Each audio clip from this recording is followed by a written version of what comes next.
qui prouve qu'il y a des soignants et pas que des soignantes. Et merci à Jean-Marie, vous, d'être aussi l'auteur. Donc bienvenue à cette table ronde. Alors comme toujours, les tables rondes ne sont pas rondes, mais enfin ça fait rien. On va estimer qu'avec vous, ça l'est. Et donc sur, bien sûr, nos questions de prévention, mais de santé globale des soignants. Et donc, la grande question, c'est finalement, et c'est depuis un certain temps, alors c'est bien parce que quand on crie dans le désert, nous, on s'occupe de cette question-là depuis 4-5 ans, et d'un seul coup, heureusement, les sujets sortent, mais vous avez quand même un peu plus de 15 millions de gens qui passent à l'hosto, ne serait-ce que les établissements hospitaliers, on ne parle pas tous les autres tous les ans, et vous avez des soignants qui sont là et qui prennent soin, en gros, de leur santé à eux et qui surtout en prend soin de façon anticipée.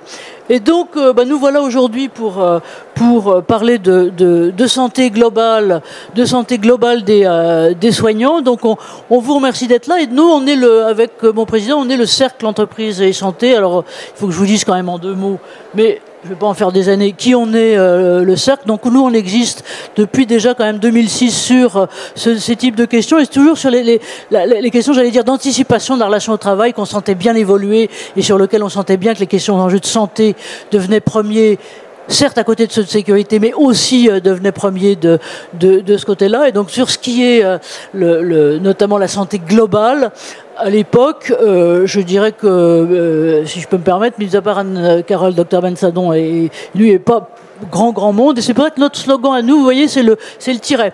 Le tiret qui est entre santé et travail, parce que c'est non seulement la santé globale au travail, mais c'est toutes les interactions entre le travail et la santé dans ces côtés positifs comme dans ses côtés pathologiques, mais les choses évoluent globalement de ce côté-là. Et nous, qui on est, on est une association depuis ce moment-là, et ce qu'on essaye de faire, c'est un peu systématiquement un pas de côté pour permettre, je dirais, en dehors des objectifs commerciaux ou qui sont normaux, puisqu'on est là dans un salon, c'est aussi pour ça, mais en dehors de ça, de pouvoir regarder avant comment évoluent les choses et où sont les bonnes pratiques et où sont des exemples et des exemples porteurs. Et c'est ce qu'on va voir aujourd'hui avec nos invités. Alors, je vous les présente par ordre, j'allais dire, oui, ils sont quasiment dans l'ordre, globalement dans l'ordre de la photo.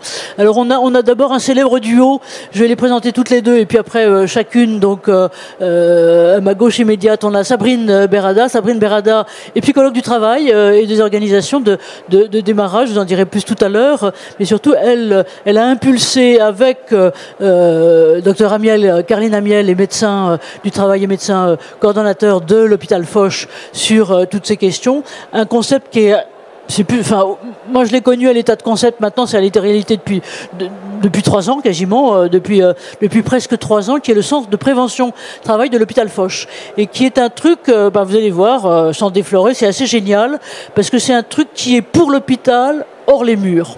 Et donc, on voit bien tout de suite que ça veut essentiellement préserver la confidentialité, parce que quand vous êtes, j'allais dire, dans un lieu dédié aux soins avec des systèmes d'information sur lesquels tout le monde peut pianoter, et enfin, même si c'est pas officiel, mais théoriquement regarder ce qu'il y a là, l'intérêt de pouvoir vraiment se faire soigner autrement, c'est extrêmement important pour la confiance et pour la crédibilité. Et donc, Carline Amiel était avant à PHP et maintenant hôpital Foch depuis un petit moment. Et à sa gauche, le docteur Bensadon, Anne-Carole Bensadon est, alors on dit ça, inspectrice générale des affaires sociales, donc tout le monde regarde à vous s'il vous plaît, au moins, mais non, justement non. Et depuis, donc avec un parcours, je dirais, qui était à la fois de médecin,